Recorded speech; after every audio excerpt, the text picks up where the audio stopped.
All right, students and parents are talking about a potential health crisis at a high school. We are talking about Elizabethtown High School, and Alex still is getting the down low on this, getting photos, talking to students and parents. So, Alex, what did you find out today, and what kind of health crisis are they talking about here?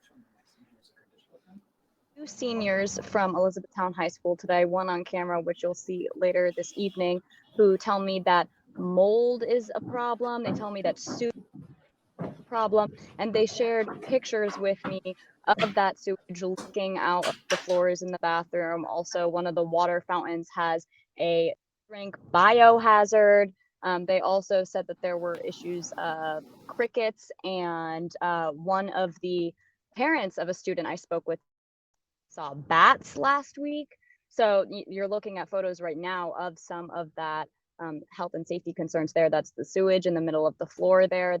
So these are some of the concerns that we've been seeing, and this is all building up. Most of these photos are from the past couple of weeks. A couple of them are from, and one or two of these pictures are from over the past year. So this has been happening for quite some time. So it's been going on for a while. Have you gotten any kind of response from like the Department of Health or the CDC, or like who have the people who are experiencing this brought the attention to? What kind of authorities? Because I know they've spoken about it at board meetings. Yes, so I was able to get in touch with the spokesperson for the school, who directed me to two separate websites, two district websites, that efforts that they've been trying to do in order to address this. One of the HVAC systems, which students tell me are broken, so no AC, no heating. And the website says that they did a comprehensive mold study. No mold in any of no unusual mold is what it said in any of the HVAC systems, and that they are working on putting humidifiers in, that they put but again, that website says that there's no unusual mold. But again, I spoke with students today who tell me that they don't believe that study because they're seeing evidence, pictures like what you just saw. So, and then another response we got pertaining to the sewage, like what you're seeing right now, is that those truths, and that is a direct quote from the website, that any claims of frequent sewage, like the photos you're looking at right now, the district is calling mistruths. Very rare that these occurrences happen, and that they're sealed off and dealt with right away. But students who I spoke with today tell me that that's not the case. Yeah, so it sounds like they're just not getting the solutions that they want and need right now. They're going to school, and I'm sure it doesn't smell good either. If you have raw sewage or sewage coming up through, the pipes, or if they're not being addressed. So, do we know any kind of solution moving forward, or is this just part of like bringing this to everyone's attention? So hopefully something will get done. I do know that the school, the teachers union president did just file a health evaluation with the CD.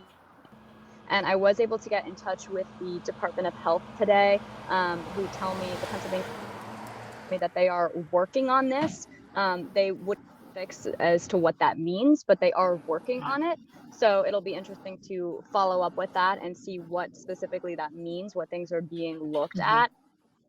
Parent of two district children today.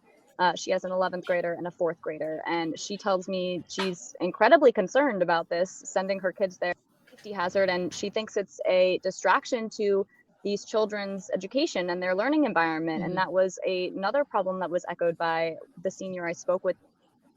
I don't want to worry about my bathrooms and about if I'm going to even have a place to be able to go to the bathroom that's not disgusting or flooding with sewage. She wants to focus on getting into college, and all of these things, she says, are putting a hindrance on her education.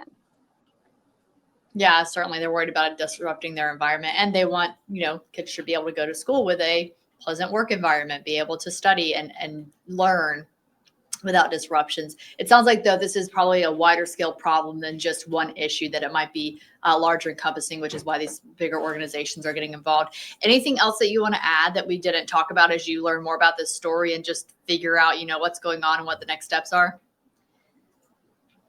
The only thing that I would add is, to tune in tonight at 5 and 6, because you'll hear directly from these that they're seeing here. You'll see more of these photos. You'll hear stories about what these students are seeing, what parents are hearing from their children, and you'll see get done. They feel like they're not being heard and that their health isn't being prioritized. So it'll be interesting for everybody to be able to see that, and as well see how the district is. Yeah, I'm sure it's got to be frustrating when you're seeing the photos, but you feel like you said, like nothing's happening to help. Thank you, Alex, for that report. And you can join us tonight at 5 and 6 for more on Alex's story, plus our website, cbs21.com. That does it today for CBS 21 Next.